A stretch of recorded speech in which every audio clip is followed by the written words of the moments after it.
Bom dia, Lidamir. Junto com o Gustavo do segundo A, vim apresentar o podcast oficial do Colégio Lidamir e Claudino, junto dos ex-monitores e da bibliotecária. Pronto, uma pergunta inicial para começar esse bate-papo seria como cada um de vocês foi convidada ou por que vocês decidiram entrar no serviço de monitoria? Gente, eu sempre estive lá. Eu lembro que eu comecei na escola em 2016, que foi o ano que eu conheci a Roberta, que eu sempre ia lá em emprestar livros, a gente sempre conversava sobre isso, e quando eu vi, eu já estava catalogando livro, na verdade, na biblioteca. A gente chamou a Amanda aqui porque ela é uma aluna pré-monitora, né? Eu carinhosamente chamava eles de meus elfos, assim, porque eles estavam na biblioteca, eles faziam praticamente todos os serviços que os monitores fazem hoje, mas não tinha uma matrícula oficial, que nem tem hoje em dia, né? Então ela fez parte disso. Já as outras meninas podem explicar um pouco melhor, elas já entraram no programa oficial, que é um programa da Secretaria de Educação para monitores dentro da escola mesmo. Acho que a gente entrou todos no mesmo ano, não foi? Sim, 2022. Isso. Nossa, gente, 2022. A gente acabou de entrar no primeiro ano. A gente já estava no plano. E já tinha tido uma versão anterior, uma versão prévia, no ano passado, mas a gente não quis entrar. A Roberta ficou meio, nossa, como vocês puderam fazer isso comigo, né? Mas no ano seguinte a gente entrou e foi por, eu não sei, estar na escola era a mesma coisa de estar em casa, assim, era uma sensação muito boa. E eu, no meu caso, fazia aulas atividades, então eu já passava 2 dias da semana no contraturno, então pra mim era mais um dia. E eu tinha uma colega, ela não está aqui hoje, mas a minha colega era a Pamela. Então pra gente era, além de estar fazendo uma coisa que eu gostava, que era estar na biblioteca, estar catalogando livros, estar presente ali com todo mundo, a gente ainda tinha uma visão dos bastidores, vamos assim dizer, da escola, então era muito divertido. Era bem divertido mesmo, por exemplo, eu entrei assim já em 2022 junto com todas as meninas e, por exemplo, eu não tinha tanto contato com a biblioteca quando eu entrei na escola. Eu entrei em 2019, eu vim transferida do 10 pra cá. Daí em 2019 eu estava no 7º ano e nesse ano eu não era tão próxima da biblioteca. Eu ia emprestar livro, eu até ia lá às vezes, só que eu não conversava tanto com a Roberta. E eu acho que foi em 2021 ou 2022 mesmo que eu comecei a ficar bem próxima da Roberta e ela foi lá e convidou a gente pro programa de aluno monitor. Então foi bem divertido, porque daí a gente ficava junto com as pessoas ali, né? Que o começo foi mais de pessoas juntas, né? Da sala de aula, que a gente tava ali sempre todo dia junto. Então a minha colega, né, minha parceirinha de quinta-feira era a Duda. A gente adorava ficar, porque daí ficava eu ali junto com a Roberta, a Duda ficava ali conversando com a Roberta, daí a Roberta falava, vamos catalogar livros. Eu e a Duda a gente falava, poxa Roberta, não gostamos de catalogar livros. Mas era muito legal, porque além dessas funções, a gente se divertia muito, né? Como a Dandara disse, era como a gente via, né, o colégio como uma casa pra gente. Pra você, Lívia. O meu foi muito estranho, porque... Não, é sério, porque eu entrei, fiquei um ano na escola, parecia que eu tava na escola fazendo um tempão já, né? Acho que tanto eu sei escolher, então eu cheguei no dia da biblioteca. A Guiri não veio e marcou, ela só fez o 3º ano na escola, mas ela deixou a marca dela assim pra sempre. Daí só pra explicar um pouquinho aqui, né? Para quem está assistindo o programa de monitoria, que nem no primeiro ano a gente não sabia como que ia funcionar, nada, né? Então a gente começou a chamar alguns alunos que já estavam na escola, que já tinham esse perfil de ajudar, para poder integrar, né? Então, claro que eu sempre ajudo nesses palpites, mas geralmente são os professores que indicam, né? Então a gente vê se é viável ou não, né? E também tem a questão que nem no ano passado a gente fez um QR Code deixando para os alunos que têm interesse, né? Daí a gente fez uma seleção a partir dessas inscrições, né? Então a gente teve muitas inscrições, tanto que o número foi aumentando ano após ano, né? O número de monitores vai aumentando. Imagino que você tenha sido um dia lotado, dia de monitor, né? Mas como é que você descreveria um dia típico do monitor? Um dia comum. Rotina, assim? Questão de rotina. Eu quero o dia a dia, assim, monitor. Já começava, a gente, aqui todo mundo estudava de manhã, então a gente ficava no contraturno que era tarde, então a gente almoçava aqui, que sempre foi bom, porque a comida sempre foi boa, né? Então, As tias masculinas. sim, todo mundo amava a gente estar ali, então... E depois a gente ia direto para a biblioteca quando batia o segundo sinal, que só era liberado ali para entrar. E esperávamos a Roberta chegar, e quando ela chegava eu já distribuía a tarefa. Ó, vocês vão fazer isso aqui hoje. Geralmente era alguma coisa, sei lá, catalogar livro, tinha bastante, guardar os livros que foram devolvidos na estante, emprestados aos alunos, ou corrigir prova Paraná. Esse era o terror de todo mundo. Eu acho que não só dos monitores, mas da secretaria no geral. Até porque a secretaria não, né, tinha o terror e jogava pra gente, mas o terror E a gente ficava com um pouco do terror. Exatamente. Ou, sei lá, algumas coisas básicas, por exemplo, levar os livros da cesta de leitura nas salas, ficar dando uma olhadinha quando os professores precisavam sair nos alunos. Eram umas coisas assim. A gente tá precisando de alguém. Chama o monitor. Essa a nossa função. Tá lá, vai.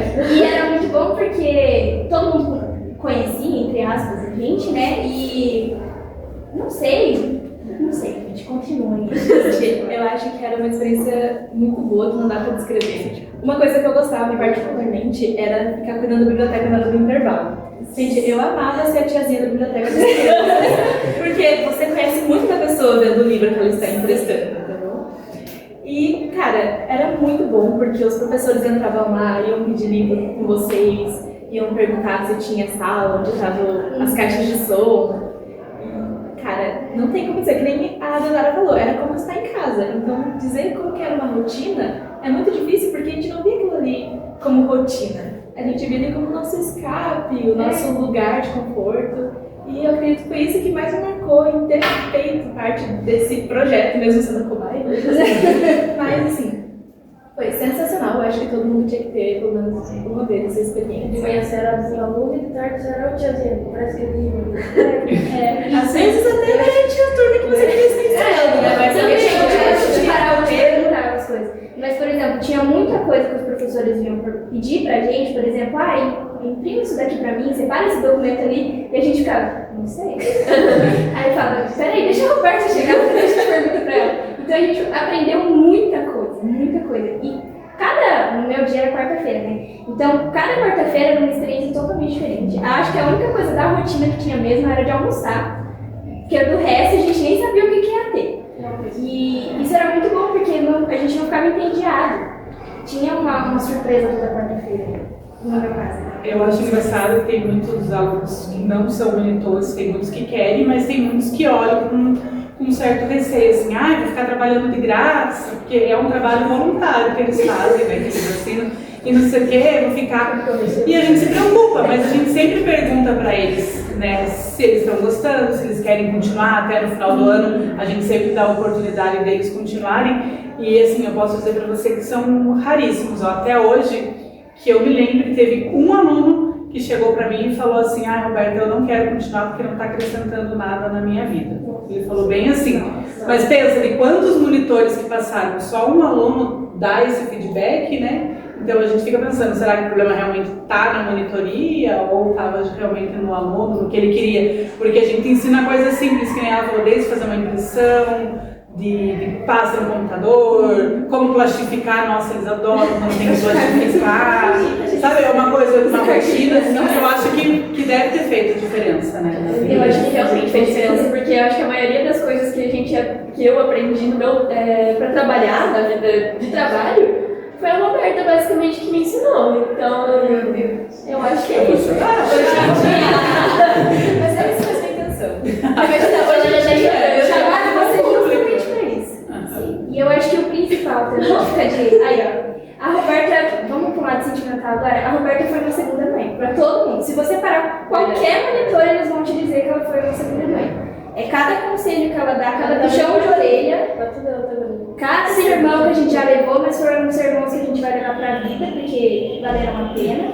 Até a minha própria mãe já chegou pra mim e falou, nossa, você vê a Roberta como outra mãe, né? Eu acho Sim, muito bonito. eu já deixei bem claro pra minha mãe, eu falei, é você, a Roberta e a Manice. Tem claro, Com certeza.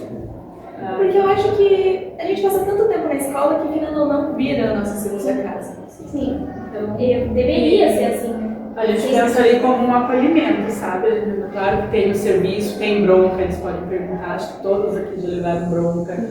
A gente dá, mas que nem eu dou bronca nos meus filhos, né? A gente dá bronca, mas o amor não acaba. E o pior de tudo é porque eu me apego muito neles. Muito mesmo.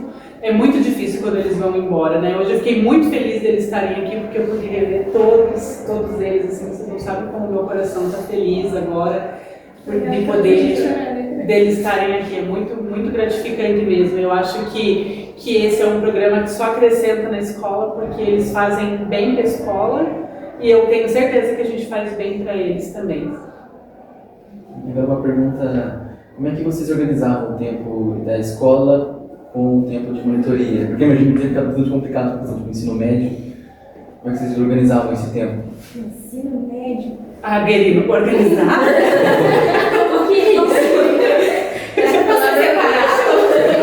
Existe isso? Eu não sabia que existia esse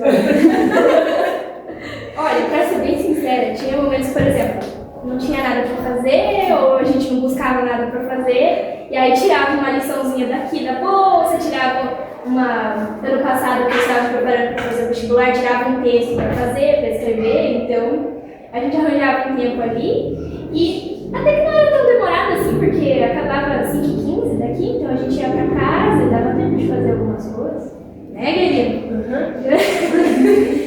Mas acho que a organização vinha muito do pessoal, né, de cada um conseguir conciliar tudo. Sim, eu, graças a Deus, consegui conciliar tudo, ainda bem, só no último ano que deu uma trabalhadinha, mas acontece. No último ano, assim, foi assim, eu não tive tanto tempo ano passado na monitoria, né, porque infelizmente a Roberta se viu obrigada a me dispensar, porque eu comecei um trabalho. Então, Não, você que pediu pra sair, né? Mas você se viu obrigada a falar, eu vou ter que deixar você ir. Então eu comecei a trabalhar e eu não fiquei tanto tempo na monitoria, mas como sempre vai ser a minha casa. Como eu fui uma das cobaias, né, a gente nunca foi tudo definido, tipo, tal horário você chega. Basicamente a gente ficava, a gente era um trio, eu, o Eduardo e o Hugo, eles não puderam estar aqui hoje, né, a gente vai cobrar isso depois. Mas a gente começava ali, ia para as aulas no turno da manhã e já ficava, enquanto a gente via umas 6 horas e a gente tinha que ir embora, porque a Roberta estava indo embora, né, porque a gente via. Quando a gente via, ela já estava chutando a gente para fora do portão.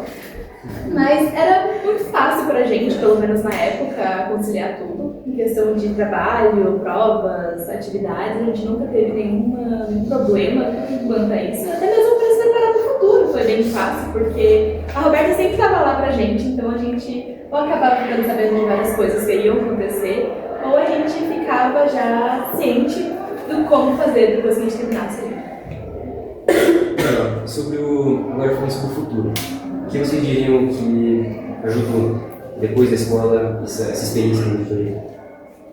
Eu acho que me ajudou bastante, porque tanto que eu tive que colocar, né, o curso de monitoria no meu currículo, porque assim, me ajudou, como eu disse, todas as funções que a gente fazia ali, que não vai preparar a gente para o futuro. Por exemplo, se você consegue um trabalho de recepcionista, que nem eu estou atualmente, você sabe como tratar, porque a Roberta ensinou que a gente deveria tratar os alunos que vinham assim de tal forma. Então meio que já acostuma você no futuro, outras coisas, né? Como, por exemplo, mexer no computador. Vou ser bem sincera, eu não sabia mexer em quase nada, né? Às vezes eu sentava e ficava, Roberta, como que faz tal coisa? Roberta, onde que clica pra fazer isso? Roberta, como que imprime aqui? Então, tipo, a Roberta foi ensinando a gente adquiriu essas habilidades e foi muito bom pro nosso futuro. E continua sendo e vai continuar sendo, né? Porque a gente sempre tem um aprendizado novo pra aprender com a Roberta. Por mais incrível que pareça, deu 14 minutos de podcast. Nosso tempo está curto. Muito obrigado pela participação de vocês. Foi bem precioso. E imagino que vocês tenham acrescentado muito para todo mundo que está assistindo esse podcast. E até o próximo. Obrigado. Tchau, tchau.